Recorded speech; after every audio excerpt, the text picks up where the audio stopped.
I'm standing among men who are strangers to me in an old elevator with a metal cage that rattles during the ascent. I'm dressed like an office clerk or a worker on a Sunday. I've even put on a tie. My collar rubs against my neck. I'm sweating. Whenever I move my head, my collar constricts my throat. I've been summoned to the boss. In my thoughts, I call him number one. His office is on the 4th floor of 120th. Whenever I think about it, I'm not sure anymore. The message of my appointment with the boss, whom I call number one in my thoughts, reached me in the basement, an expansive space with empty concrete cubicles and a direction sign for airway precautions. I suppose it concerns some task I'm to be assigned. I control the fit of my tie and fasten the knots. I would like to have a mirror so that I could control the fit of my tie with my eyes. Impossible to ask a stranger how well your tie knot is fastened. The ties of the other men on the elevator are fastened impeccably. Some of them seem to know each other. They speak softly about something I understand nothing of. Nevertheless, their conversation must have distracted me. At the next stop, I read on the indicator above the elevator doors, the number 8, and I'm terrified! I've got up too far, or more than half the distance is still ahead of me. The time factor is crucial. 5 minutes too early to be what I call true punctuality. The last time I looked at my wristwatch, the hands pointed at 10. And I remember my feeling of relief. 15 minutes remained until the hour of my appointment with the boss. Who I call number one of my thoughts. It's only 5 minutes later. As I look again at my watch, between the 8th and the 9th floor, the hands pointed exactly 14 minutes and 45 seconds after the hour of 10. There goes punctuality. Time doesn't work to my advantage anymore. I quickly assess my situation. I can get off the next stop of the elevator and run down the stairway. 3 steps at a time. To the 4th floor. Elevator and run down the stairway. Right onto the 20th floor. And the boss's office is located there. Right back down to the 4th floor. Or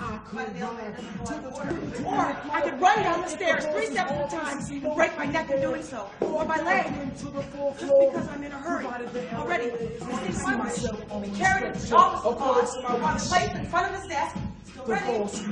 No more concerns. In the meantime, everything hinges on the one question impossible to answer in advance because of my negligence. Your negligence. Which floor is the office of the boss? Waiting for me was an important task. It has to be an important task. Why else doesn't he assign it to one of his subordinates? A quick glance at my watch informs me irrefutably of the fact that for a long while it has been too late for even basic punctuality. Though our elevators, as I noticed on second glance, hasn't even arrived yet at the 12th floor. The short hand is pointing at 10, the long hand 50. Seconds, long seats haven't mattered. Something seems to be wrong with my watch, but there's no time left now for a time check. Without having noticed where the other gentleman has stepped off, I'm alone in the elevator. With a heart that grips the roots of my hair, I see on my watch, which I cannot turn my eyes from any longer, the hand circling the dial with increasing speed, so that between 2 bats of an eyelid, ever more hours have passed. I realized for quite a while that something has been wrong with my watch, with the elevator, with time. I plunge into wild speculations. The force of gravity abates, a disturbance, a kind of stutter of the globe's rotation, like a cramp in the leg during a soccer game. Granted, I know too little about physics to resolve in pure science the screaming contradiction between the velocity of the elevator and the lapse of time my watch indicates. And the lapse of time my watch indicates. Why didn't I pay attention in school or read the wrong book, poetry instead of physics? The time is out of joint. Perhaps the world is falling apart. And my task, so important that the boss wanted to personally assign it to me, has already become meaningless because of my negligence. Not operative in the administrative language I've learned so well. Useless knowledge on file when no one will check anymore because the task concerns precisely the last possible action to prevent the destruction whose start I am now experiencing locked up in this crazed elevator with my crazed wristwatch. Desperate dream within a dream. Simply by rolling myself up into a foam, I'm able to turn my body into a bullet that by crashing through the elevator ceiling will outdistance time. Chilly awakening in the slow elevator to glance at my frantic watch. I imagine the despair of number one. His suicide, his head. His suicide, his head. On the desk.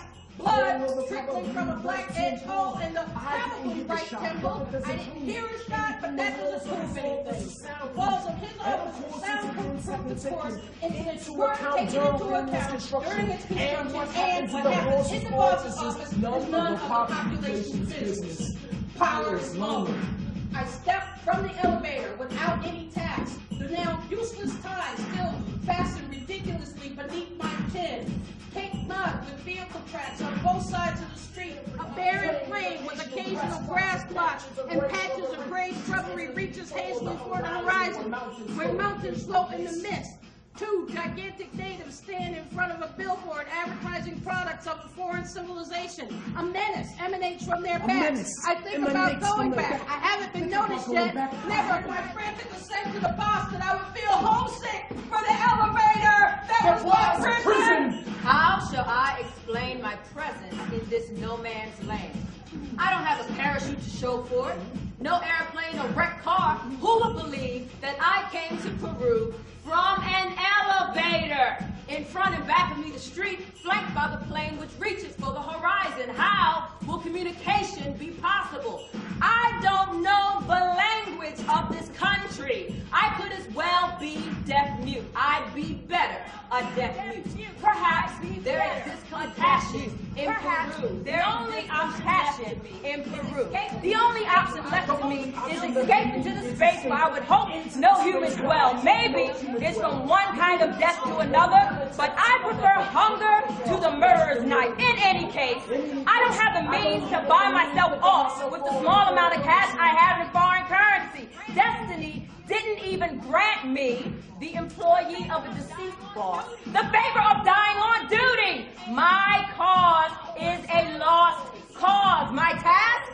Enclosed in this brain that won't relinquish a thing anymore this side of death until the vault of eternity, whose combinations, the stages of the world, toil to decode, are open, hopefully not too late.